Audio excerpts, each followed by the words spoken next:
Assalamualaikum warahmatullahi wabarakatuh. Bismillah, alhamdulillah, assalatu wassalamu ala rasulillah Sayyidina wa maulana Muhammadin abdillah. La hawla wa la quwwata illa billah, ma ba'd. Kaum muslimin pendengar setia Radio Dais dan pemirsa MAJT TV serta TV-ku dimanapun Anda berada.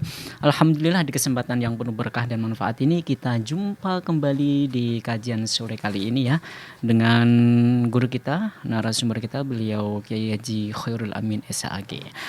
Untuk itu bila nanti para kaum muslimin yang ingin bertanya bisa melalui WhatsApp-nya Radio Dais di 082133670000 dan bisa melalui teleponnya Radio Dais di 0246746352. Tapi sebelum kita mulai kajian sore kali ini, untuk baiknya kita terlebih dahulu ya. Kita sapa dulu karena narasumber kita sudah hadir di tengah-tengah kita. Untuk itu yuk kita sapa terlebih dahulu. Assalamualaikum Kiai. Waalaikumsalam warahmatullahi wabarakatuh. Gimana kabarnya Pak Yai? Alhamdulillah kabar sehat. Kembali ke Fitri. Ke Fitri ya. Saat rekening ini. betul. Dan itu nanti rekeningnya kita ambil besok ketika kita sudah berada di sana Pak Yai. Amin insyaallah. Dan mudah-mudahan kita semua ya kaum muslimin juga diberikan kesehatan oleh Allah Subhanahu wa taala, dan yang hari ini atau pada detik ini yang lagi tidak enak badan atau lagi tidak fit badannya, mudah-mudahan hari ini diberikan kesembuhan oleh Allah Subhanahu wa taala dan penyakitnya diangkat oleh Allah Subhanahu wa taala. Baik kaum muslimin pendengar setia Radio Dais dimanapun Anda berada, TV MAJT TV dan TV-ku dimanapun Anda berada. Untuk itu yuk langsung kita mulai saja ya di kajian sore kali ini, karena kita lama sudah gak ketemu dengan kajian sore kali. Kayaknya kangen Pak Yai mendengar tausiah-tausiah yang diberikan oleh Pak Yai ini. Mudah-mudahan nanti para pemirsa dan pendengar khususnya para kaum muslimin yang mendengarkan bisa tambah ilmunya, tambah berkah ilmunya dan manfaat untuk kita semua. Untuk itu yuk langsung saja yuk di kajian sore kali ini, yaitu membahas tentang kitab Wasiatul Mustafa, yang tema yang diusung insyaallah tentang tanda-tanda orang yang tertipu. Ini saya atau yang mana ini yang tertipu ini? Untuk itu yuk langsung saja kita berikan kepada narasumber kita untuk memberikan tausiah dari tema tersebut. Silakan Pak Yai. Baik, bismillah. Assalamualaikum warahmatullahi wabarakatuh. Waalaikumsalam warahmatullahi wabarakatuh. Bismillahirrahmanirrahim. Alhamdulillahilladzi ja'alana wa iyyakum minal aidin al-faizin al-maqbulin wa adkhalana wa iyyakum fi zumratil muttaqin. Wassalatu wassalamu ala asyrafil anbiya'i wal mursalin imamil muttaqin sayyidil ghurril muhajjalin wa ala alihi wa ashabihil mujahidin at-tahirin. Subhanaka la ilma lana illa ma 'allamtana innaka antal alimul hakim. Rabbi shrah li sadri wa yassir li amri wahlul 'uqdatam min lisani yafqahu qawli. Amin amma ba'd.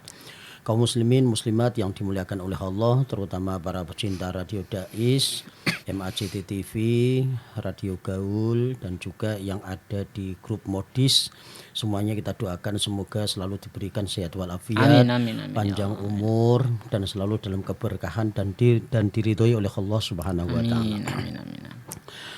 Hari ini kita akan berbicara tentang tanda-tanda orang yang tertipu ya. Di sini bukan tertipu seperti tertipunya ketika kita berinteraksi dengan seseorang ya. Kemudian tertipu belanja online misalnya, itu bukan itu ya. Jadi lebih dari itu. Itu mungkin tertipu urusan-urusan yang duniawi. Betul. Itu. Jadi tanda-tanda orang yang tertipu di sini bukan masuk kategori tanda-tanda tertipu dalam urusan bisnis atau urusan usaha atau urusan yang lain, tapi lebih dalam urusan hakiki. Seperti orang yang bangkrut itu siapa? Maka para sahabat ketika ditanya oleh Rasulullah, dia mengatakan orang yang tidak punya dinar, yang tidak punya dirham, yang belanjanya itu habis, kemudian mau jual tidak ada barangnya lagi, misalnya seperti itu. Tapi kata Rasulullah bukan itu. Betul.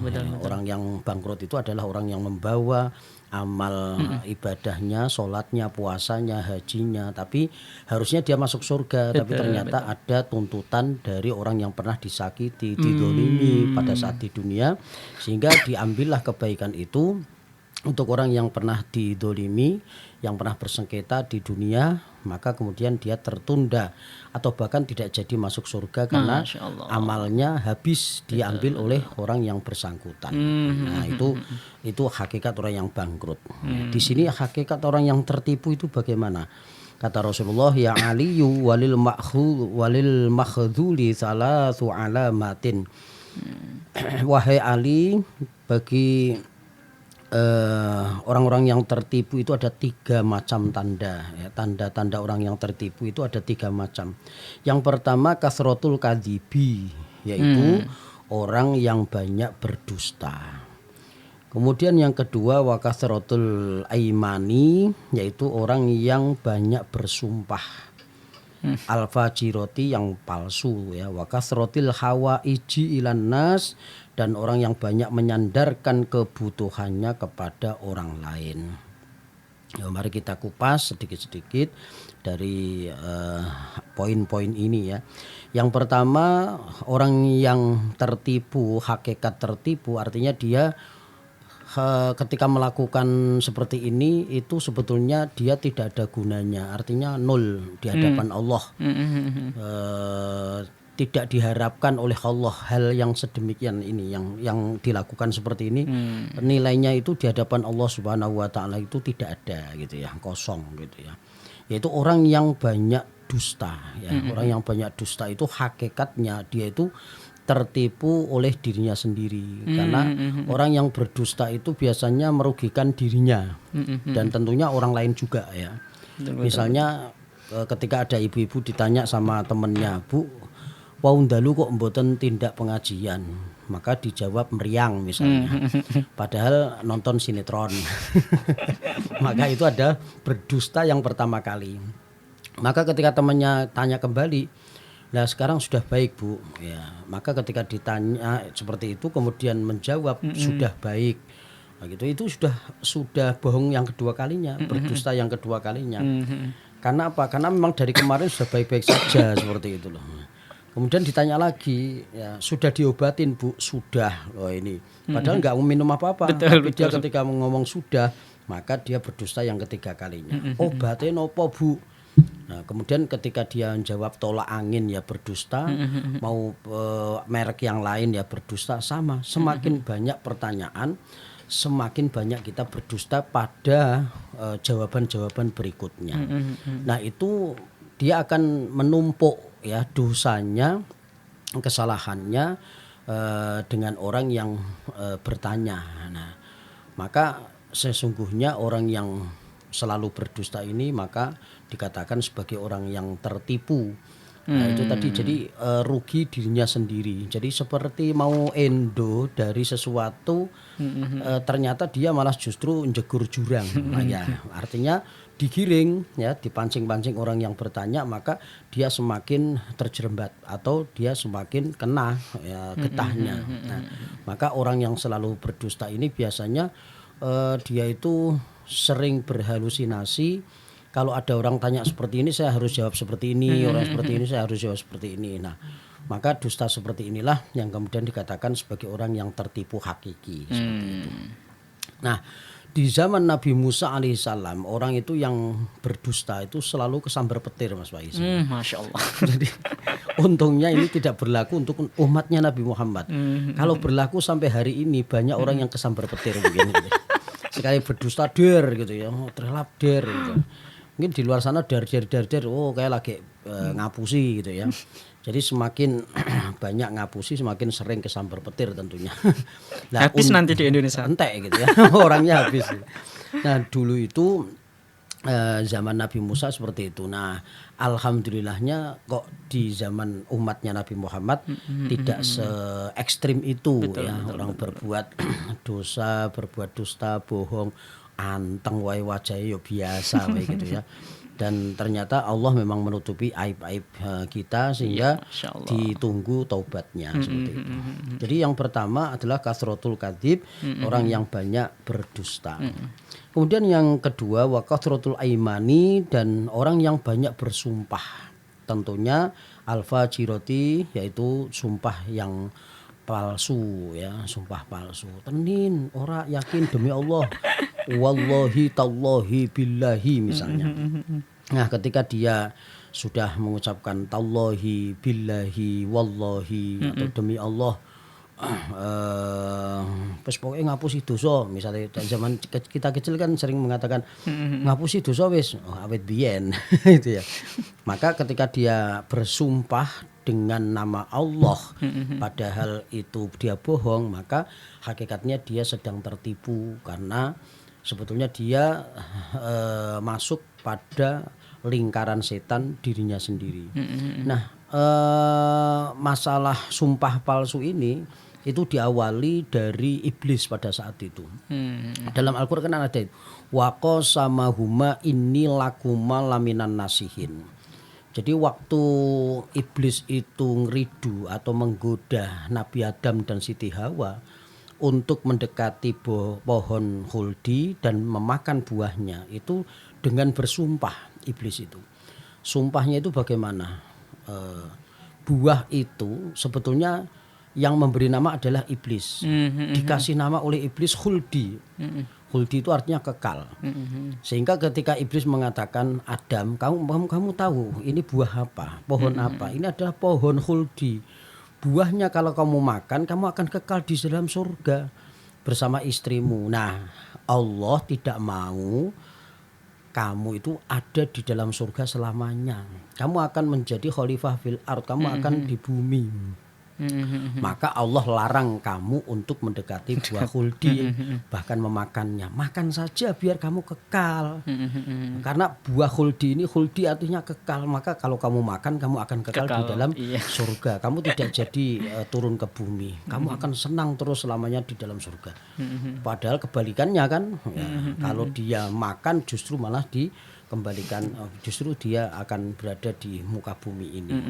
Nah, dengan bersumpah gitu ya, menyebutkan bahwa saya bersumpah ini demi kamu, wa inni lakum malaminan nasihin, sesungguhnya aku ini untuk kalian berdua ini sebagai penasehat gitu ya. Nah, kalau dijelentrekke seperti ini, aku kan sudah lama hidup ya, kamu kan baru gitu ya. Aku udah kenal Allah lama gitu ya. Betul. Aku ngerti cengkok-cengkoke gitu ya. Saya lebih senior ini. Nah, saya lebih senior, ana khairum minhu gitu ya. Aku lebih baik daripada dia kan, ukurannya seperti itu. Maka makan saja, kamu akan kekal di selamanya di dalam surga. Nah, begini Mas Faiz. Jadi matematiknya itu seperti ini. Misalnya Mas Faiz ini sedang berhadapan dengan seseorang. Seseorang tadi sebetulnya tukang bohong. Betul. Tapi ketika ada yang tukang bohong tadi ngomong sama Mas Faiz begini, Mas Faiz dipanggil sama Pak Muhyiddin misalnya. Karena kita ini dengan Pak Muhyiddin itu sami'na wa ata'na, atau kita karena dengan pimpinan kita, dengan kiai kita saking takdimnya gitu ya. Walaupun teman kita bilang dipanggil Pak Muhyiddin, kita kesannya wah kita itu tukang bohongi paling ngapusi. Tapi hati kita itu mengatakan yo nek bohong lah, nek bener soalnya iki urusane mbek panggil memanggil gitu ya. Didhawuhi sama Pak Yai misalnya. Iya. Maka kemudian kita percaya saja, masalah ini DN duwe keuntungan apa, dia punya keuntungan apa kalau berbohong gitu ya. Oh ya sudah. Terus kemudian Mas Faiz ke sana, ke tempatnya Pak Muhyiddin. Assalamualaikum Kiai, saya kok dengar dari si A, saya dipanggil ke sini. Loh ndai, gitu ya misalnya. Lah padahal husnudzonnya tadi seperti yang dialami oleh Nabi Adam alaihissalam. Jadi Nabi Adam itu tidak menyangka ada makhluknya Allah yang menyebut asma Allah untuk kebohongan. Jadi nggak nyangka. Karena belum pernah ada satupun orang atau makhluk di bumi ini yang pernah berbohong. Pada saat itu hanya iblis itu aja menyandarkan nama Allah kan. Betul. Wa qasamahuma inni lakum malaminan nasihin. Ini demi kamu loh, ini demi Allah gitu ya. Demi Allah, ini demi kamu itu saya itu harapannya itu kamu berada di dalam surga kekal selama-lamanya. Datangnya dibalik. Nah, maka kemudian dimakanlah buah khuldi itu oleh Nabi Adam dan Siti Hawa, dan kemudian Allah tegur gitu ya, dan kemudian Allah memang kemudian menskenario memang demikian, itulah catatan di Lauhil Mahfuz. Kemudian Nabi Adam diturunkan oleh Allah dari surga. Jadi pertama kali yang berdusta itu adalah iblis, dan pertama kali yang sombong ya iblis. Sama, orang yang membangkang pertama ya iblis, yang takabur sombong ya iblis, yang bersumpah palsu juga iblis. Dari dulu seperti itu. Nah, sampai sekarang ini maka banyak orang yang kemudian meniru ya, langkah-langkah daripada syaitan atau iblis itu, sehingga kadang-kadang dikatakan oleh Allah ulaika kal an'ami balahum adol, dan kemudian juga mungkin lebih hina dan juga lebih bahaya daripada setan itu sendiri.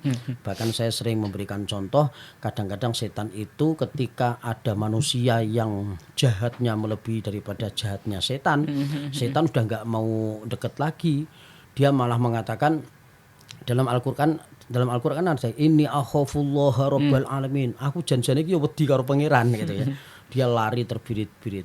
Nah, tapi ternyata ketika maksiatnya manusia ini kemudian disadari, tapi dia menyadari bahwa kesalahan itu terjadi karena bisikan godaan setan. Nah, itu kalau setannya nggak ikut-ikutan dia maksiat, maka setan akan mengatakan aku meneh sing disalahke gitu ya. Padahal dia berbuat kesalahan dari hawa nafsunya sendiri. Kemudian yang terakhir, yang ketiga, wa kasratul hawaiji ilan nas, dan banyak menyandarkan kebutuhannya kepada orang lain. Dia sudah nggak percaya sama kekuasaan Allah, dia tidak pernah berdoa kepada Allah, dia hanya menyandarkan urusan-urusan dunia itu kepada manusia. Saya kalau tidak diopeni orang itu nggak pernah bisa makan enak. Saya kalau tidak diopeni orang itu saya pasti mati kelaparan. Saya kalau tidak ketemu sama dia pasti saya akan ini. Tidak pernah dia menyandarkan dirinya kepada Allah bahwa Allah sang pemberi rizki, tapi dia menyandarkan kepada makhluk.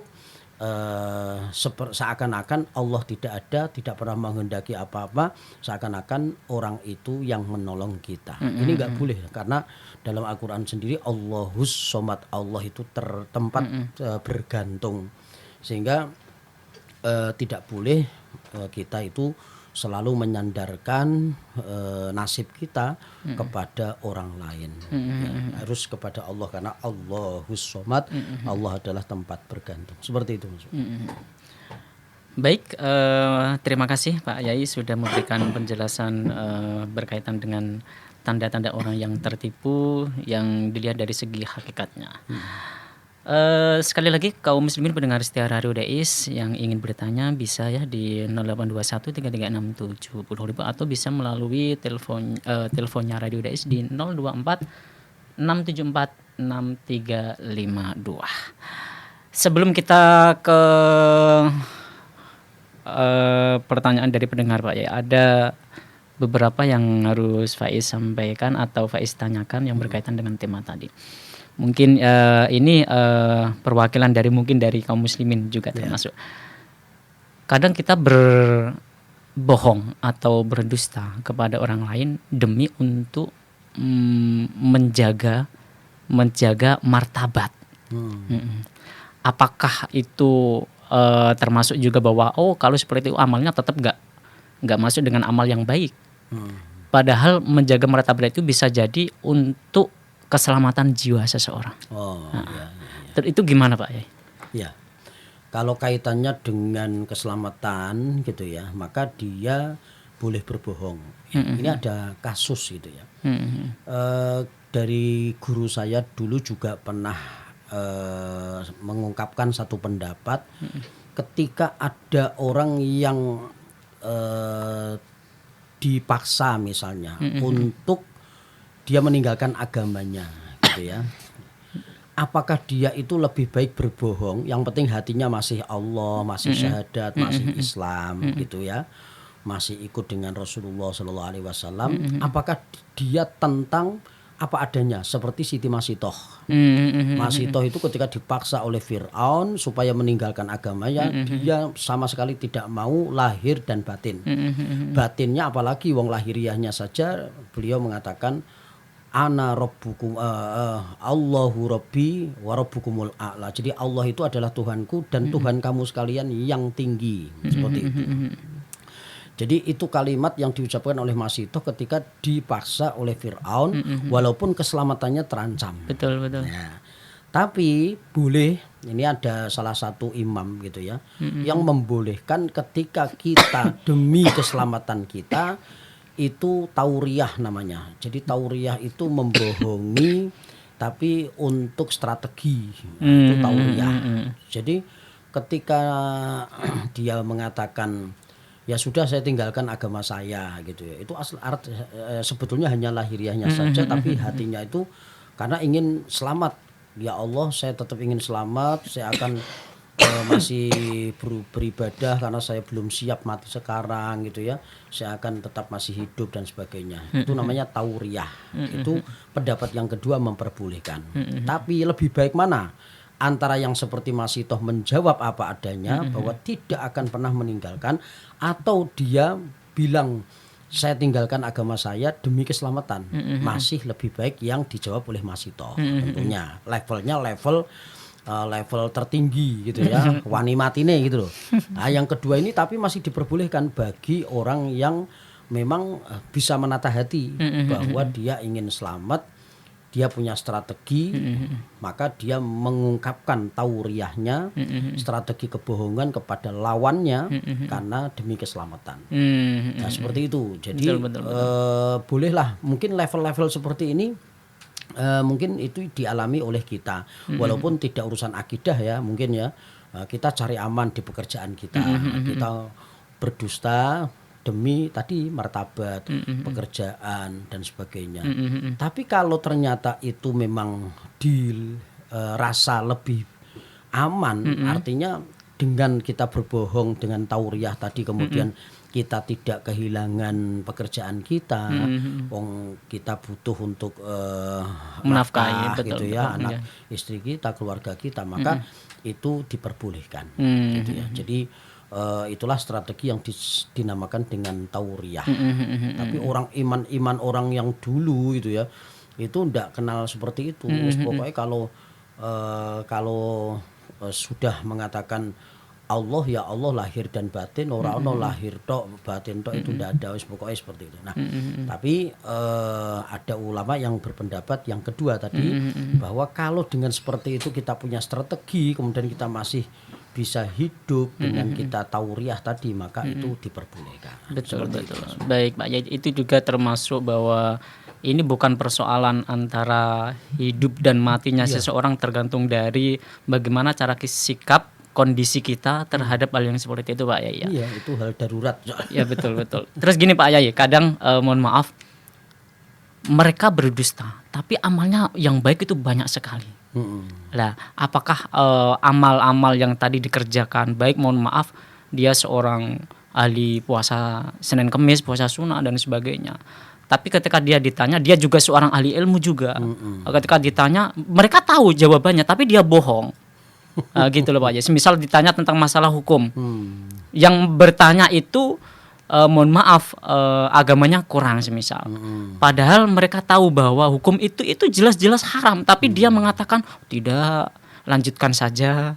Kan ada cerita-cerita ulama-ulama terdulu bahwa boleh, asalnya boleh, mungkin ketika nanti mereka agamanya lebih kuat baru diberitahukan bahwa sebenarnya itu adalah tidak boleh. Lah, bohong seperti itu. Itu diperbolehkan atau? Baik. Jadi itu pernah dialami oleh Mbah Kiai Hasyim Asy'ari. Tapi kalau enggak levelnya jangan sekali-kali meniru ini ya. Jadi dulu itu Mbah Hasyim Asy'ari itu juga main gaple atau judi, keplek lah istilahnya. Itu dengan orang-orang yang tongkrong di warung-warung itu. Era segitu zaman-zaman waktu itu kan belum ada listrik, kemudian juga apalagi kok handphone dan sebagainya. Orang itu lebih banyak tongkrong ngopi di warung-warung, pasti di situ ada minuman keras dan perjudian. Nah, beliau kalau untuk minum enggak, tapi kalau untuk judi beliau itu bisa ngimbangi. Sekali main menang, 2 kali main menang, ketiga menang terus. Lah lama kelamaan itu saya ambil kisah ini dari ceramahnya Kiai Haji Zainuddin MZ itu Iya, di iya, kaset iya, iya. gitu. Jadi beliau ambil di kitab mana saya belum menjumpai referensi Mbah Hasyim Asy'ari itu ada kisah ini, tapi Pak Zainuddin MZ cerita ini di kasetnya itu, ceramah dalam pidatonya itu.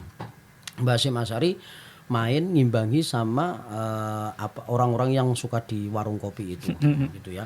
Sekali main menang, dua main, tiga kali main menang terus. Maka suatu saat orang lawannya ini itu sowan kepada Mbah Hasyim Asy'ari. Bukan minta pengajian, bukan apa-apa, tapi minta supaya bocorin cara supaya bisa menang keplek. Itu ya. Itu sama dengan ada orang datang ke tempat saya minta nomor gitu ya, togel gitu ya. Jengkel-jengkel tak jikokin nomor ning gone kalender. Itu kan ada kalender banyak nomor gitu ya. Betul. Wonge terus nesu, saya usir lungo. Nah, saya bilang lungo itu ternyata diramal telu songo. Ngono ya metu aku ya gumen. Nah, maka Mbah Hasyim Asy'ari pada saat disowani ketika orang tadi minta ya apa strategi supaya bisa menang dalam perjudian, maka Mbah Hasyim Asy'ari kemudian menjawab, oh itu ada jopone, ada doanya. Loh, doanya niku napa Pak Yai? Doanya seperti ini. Nah, bacanya waktu kapan ini Pak Yai? Bacanya selesai sholat, gitu, seperti itu. Loh, lah saya enggak pernah sholat nih Pak Kiai. Lah ya ora iso kudu sholat sih gitu ya. Oh ini bacanya harus baca sholat toh gitu ya. Maka kemudian kalau begitu saya harus sholat ya Pak Kiai. Iya kalau mau menang ya sholat, nanti dibaca, nanti kamu akan menang. Nah ketika sholat maka dia kan harus wudu. Maka dia akhirnya wudu juga. Diajarin cara wudu, diajarin cara sholat oleh Mbah Hasyim Asy'ari. Nah pada saat diajarin wudu, kemudian dikasih tahu bahwa wudu itu akan menghilangkan dosa-dosa kita di bagian mulut ketika kita kumur, di bagian wajah kita ketika membasuh wajah, di bagian tangan ketika kita membasuh tangan dan sebagainya. Maka lama-kelamaan dawuhnya Mbah Hasyim Asy'ari itu masuk ke dalam relung hatinya orang tersebut gitu ya. Betul, iya, nah, iya, sampai kemudian diajarin sholat, kenapa orang itu ruku, kenapa orang sujud. Pintar-pintarnya Mbah Hasyim Asy'ari dalam mendakwahkan kepada orang-orang yang abangan gitu ya. Maka lama-kelamaan disentuh hatinya, lama-kelamaan warung dia yang suka marung tongkrong di warung kopi itu lama-kelamaan hilang karena sudah nggak nyaman di sana. Ternyata lebih nyaman bersamaan dengan Mbah Hasyim Asy'ari. Lama-kelamaan tiap hari bersama Mbah Hasyim sowan ngopinya di tempatnya Mbah Hasyim. Rokokan kan boleh. Betul, ya. Rokokan, ngopi makin lama makin nyaman. Ya, terus dijamu sama Mbah Hasyim Asy'ari. Lama-kelamaan akhirnya nggak pernah judi sama sekali, nggak pernah ke warung kopi yang ada perjudian dan miras sama sekali. Akhirnya orang tersebut bisa tobat karena sudah nyaman bersama Mbah Hasyim Asy'ari.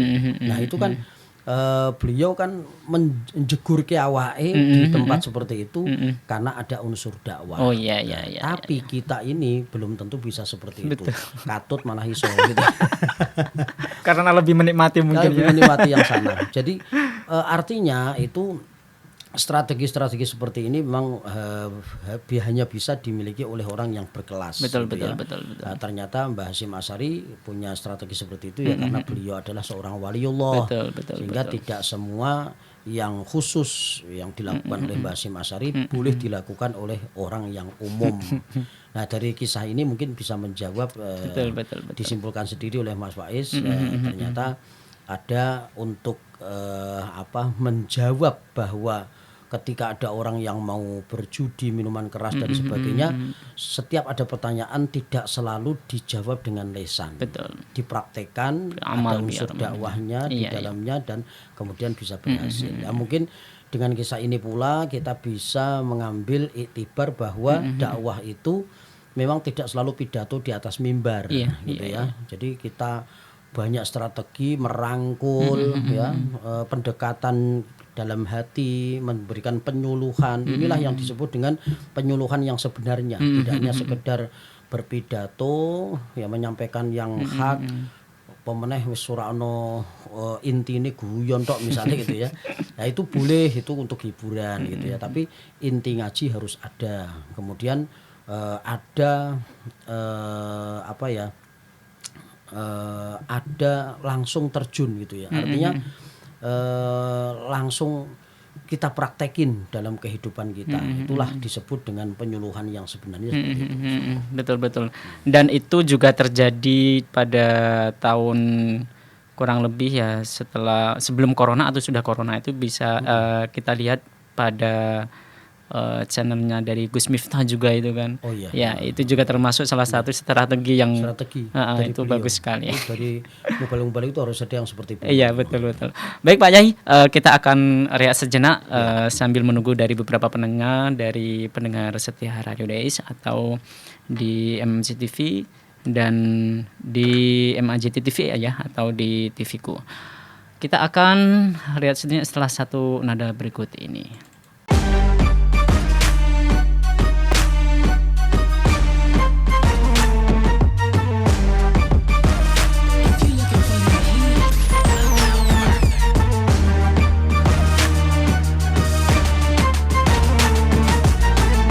Dipancarkan dari Menara Al-Husna. Dipancarkan langsung dari Menara Al-Husna. Menjelaskan dari Menara Al-Husna. Kawasan Masjid Agung, Jawa Tengah, 107,9 FM. 107,9 Radio Dakwah Islam terdepan dalam dakwah dan nada.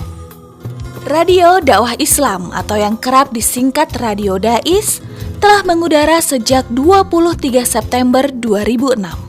Radio berfrekuensi 107,90 MHz yang bertempat di lantai 1 Menara Al-Husna kawasan Masjid Agung Jawa Tengah merupakan radio yang bukan hanya menampilkan dakwah syiar agama Islam, tapi ternyata yang lain adalah Dais menyajikan acara hiburan, pendidikan, dan informasi dengan format Islami.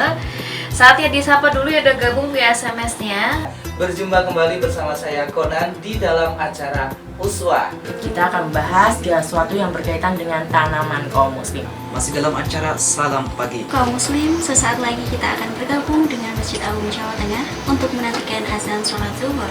Senang sekali Kak Fajar pagi hari ini bisa menemani adik-adik semua dalam acara siaran anak RA.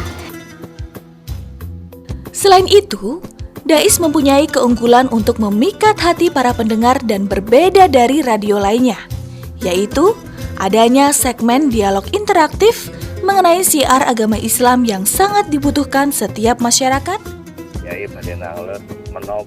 Radio Dais menjangkau daerah Semarang, Demak, Kendal, dan sekitarnya.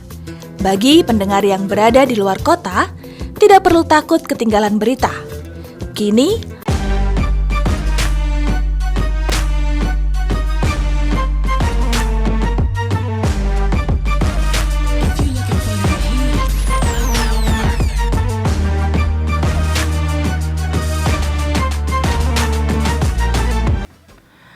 kembali lagi di 107,9 FM ya di Radio Dais dalam program kajian sore pada sore hari ini.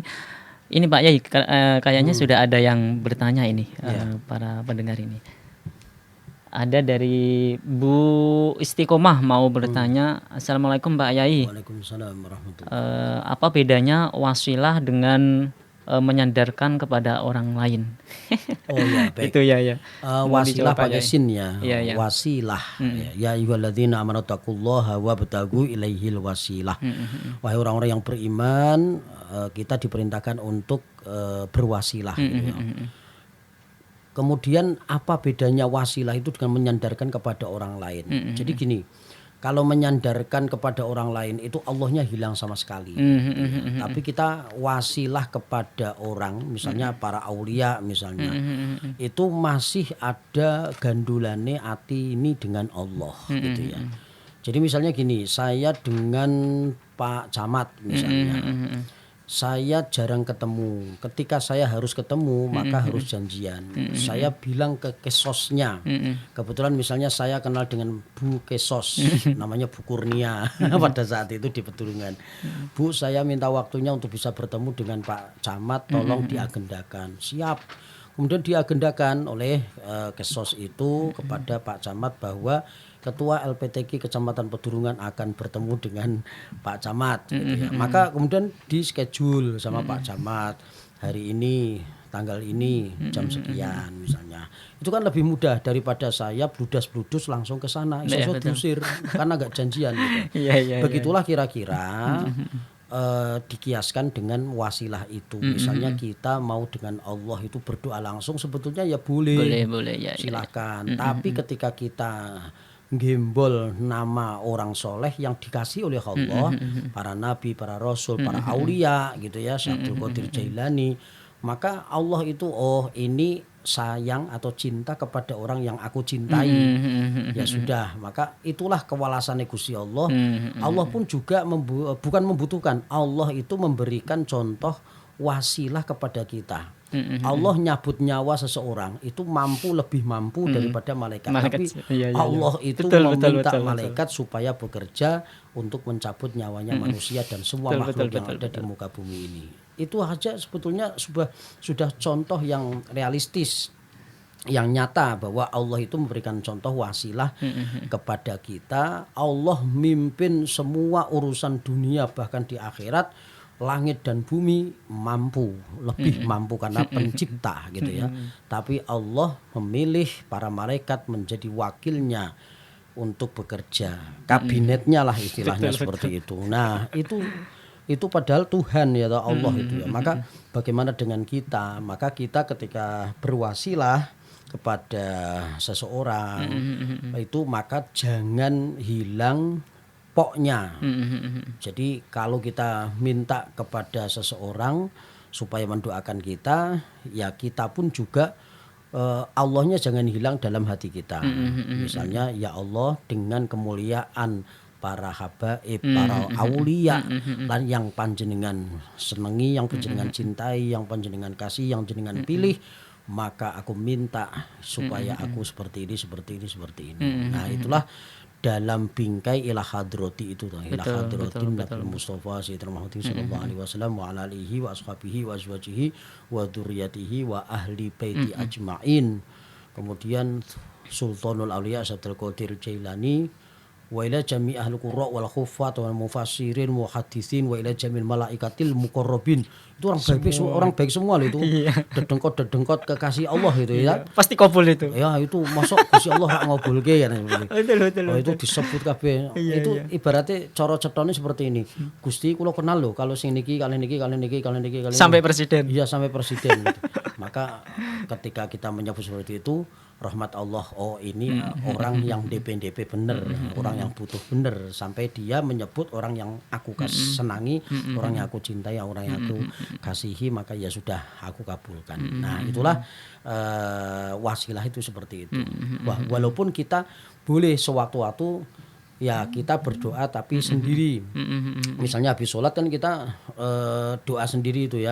Rabbana la tuzigh qulubana ba'da idh hadaytana. Doa-doa yang ada dalam Al-Qur'an itu enggak perlu wasilah, langsung baca saja. Tapi sewaktu-waktu kita punya hajat yang besar, maka boleh kita menggunakan wasilah atau lantaran itu sebagaimana orang yang masuk dalam gua tidak bisa keluar 3 orang itu, maka dengan wasilah amal perbuatannya yang baik yang sekiranya diridhoi oleh Allah, maka dia bisa keluar dari pintu yang besar yang menutupi gua tadi.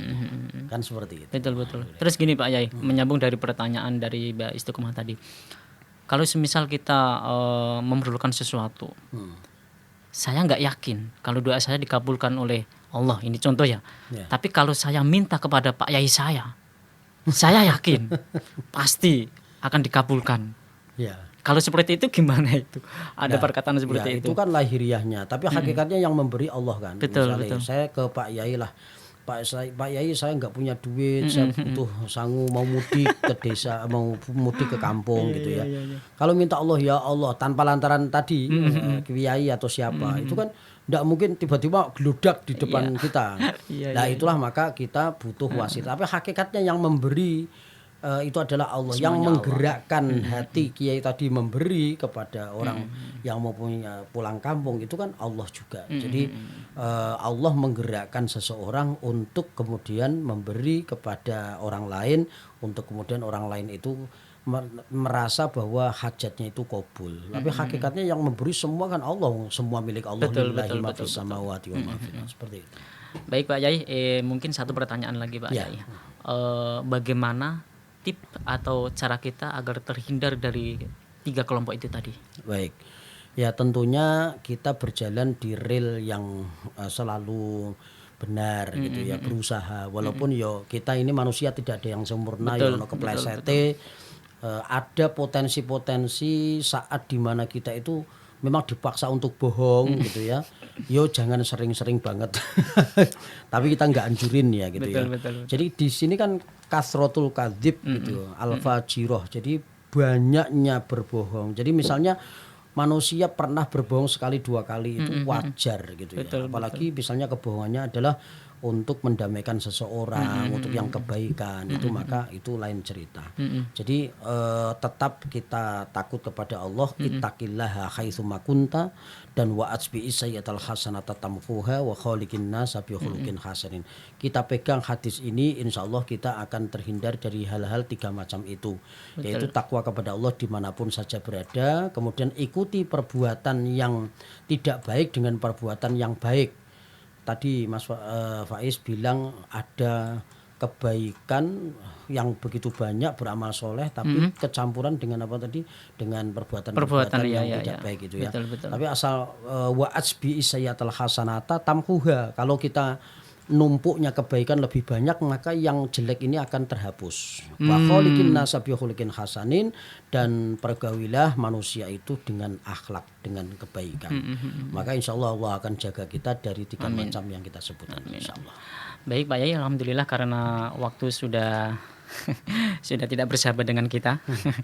Untuk itu minta doanya agar kajian sore kali ini menjadi kajian yang berkah, manfaat untuk kita semua. Monggo Pak Yai. Bismillahirrahmanirrahim. Alhamdulillahirabbil alamin. Allahumma antas salam wa minkas salam wa ilaika ya'udu salam fa khayna rabbana bisalam wa adkhilnal jannata darussalam. Tabarakta rabbana ta'ala ya dzal jalali wal kamali wal qahri wal ikram. Ya muqallibal qulub tsabbit qulubana ala dinika wa ala ta'atik. Allahumma a'inna ala dzikrika wa syukrika wa husni ibadatik. Rabbana atina fid dunya hasanah wa fil akhirati hasanah wa qina adzabannar walhamdulillahi rabbil alamin. Baik kaum muslimin pendengar setia Radio Dais, kajian sore kali ini sudah selesai. Untuk itu Faiz mohon pamit undur diri dari ruang dengar Anda. Wallahul muwaffiq ila aqwamit thoriq. Wassalamualaikum warahmatullahi wabarakatuh.